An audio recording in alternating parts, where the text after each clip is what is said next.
अथ 370तमः सर्गः। दर्शयित्वा तु रामाय सीतायाः परिमार्गणे वाक्यमन्वर्थमर्थज्ञः कबन्धः पुनरब्रवीत्। एष रामशिवः पन्था यत्रैते पुष्पिता द्रुमाः प्रतीचीम् दिशमाश्रित्य प्रकाशन्ते मनोरमाः। जम्बूप्रियालपनसान्यग्रोधप्लक्षतिन्दुकाः अश्वत्थाः कर्णिकाराश्च चूताश्चान्ये च पादपाः।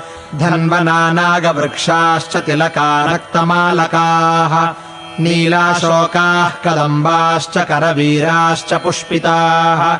अग्निमुख्या अशोकाश्च सुरक्ताः पारिभद्रकाः तानारुह्याथवा भूमौ पातयित्वा च तान् बलात् फलान्यमृतकल्पानि भक्षयित्वा गमिष्यथः।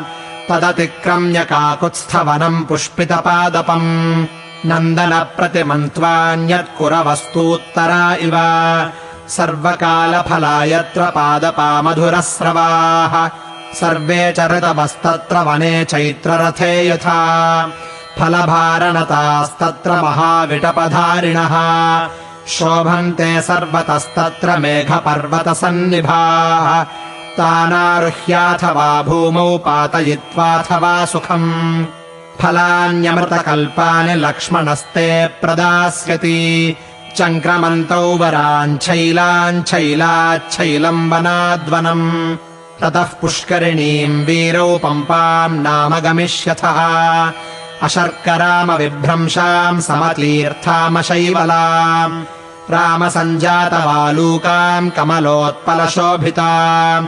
तत्र हंसाः प्लवाः क्रौञ्चाः कुरराश्चैव राघव वल्गुस्वराणि कूजन्ति पम्पा सलिलगोचराः। नोद्विजन्ते नरान् दृष्ट्वा वधस्या कोविदाः शुभाः। घृतपिण्डोपमान् स्थूलान् स्तान् द्विजान् भक्षयिष्यथः। रोहितान् वक्रतुण्डांश्च नलमीनांश्च राघव पम्पायामिषुभिर्मत्स्यांस्तत्र रामवरान् हतान्। निस्त्वक्पक्षानयस्तप्तान् कृशानैककण्टकान् तव भक्त्या समायुक्तो लक्ष्मणः सम्प्रदास्यति। वृषन्तान् खादतो मत्स्यान् पम्पायाः पुष्पसञ्चये पद्मगन्धिशिवम् वारि सुखशीतमनामयम् उद्धृत्य सतदा क्लिष्टम् रूप्य स्फटिकसन्निभम्। अथ पुष्करपर्णेन लक्ष्मणः पाययिष्यति स्थूलान् गिरिगुहाशय्यान् वानरान् वनचारिणः। सायाह्ने विचरन् राम दर्शयिष्यति लक्ष्मणः। अपाम् लोभादुपावृत्तान् वृषभानि वनर्दतः। स्थूलान् पीतांश्च पम्पायाम् द्रक्ष्यसि त्वम् नरोत्तमा। सायाह्ने विचरन् राम विटपीमाल्यधारिणः। शिवोदकम् च पम्पायाम् दृष्ट्वा शोकम् विहास्यसि।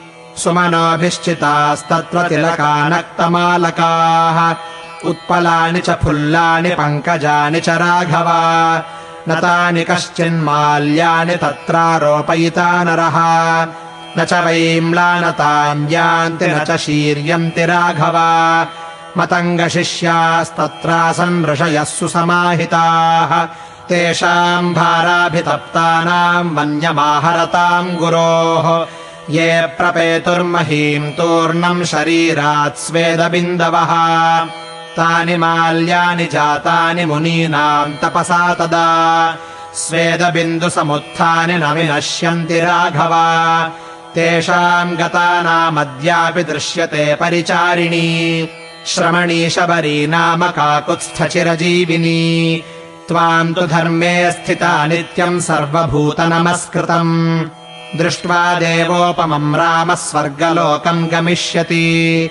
ततस्तद्राम पम्पायास्तीरमाश्रित्य पश्चिमम् आश्रमस्थानमतुलम् गुह्यम् काकुत्स्थ पश्यसि। न तत्राक्रमितुम् नागाः शक्नुवन्ति तदाश्रमे। ऋषेस्तस्य मतङ्गस्य विधानात् तच्च काननम्। मतङ्गवनमित्येव विश्रुतम् रघुनन्दन। तस्मिन्नन्दनसङ्काशे देवारण्योपमे वने नानाविहगसङ्कीर्णे रंस्यसे रामनिर्वृतः ऋष्यमूकस्तु पम्पायाः पुरस्तात् पुष्पितद्रुमः सुदुःखारोहणश्चैव शिशुनागाभिरक्षितः उदारो ब्रह्मणा चैव पूर्वकालेऽभिनिर्मितः शयानः पुरुषो राम तस्य शैलस्य मूर्धनि यत्स्वप्नम् लभते वित्तम् तत्प्रवृद्धोऽधिगच्छति यस्त्वेनम् विषमाचारः पापकर्माधिरोहति तत्रैव प्रहरन्त्येनम् सुप्तमादाय राक्षसाः तत्रापि शिशुनागानामाक्रन्दः श्रूयते महान् क्रीडताम् रामपम्पायाम् मतङ्गाश्रमवासिनाम् सक्ता रुधिरधाराभिः संहत्य परमद्विपाः प्रचरन्ति पृथक्कीर्णा मेघवर्णास्तरस्विनः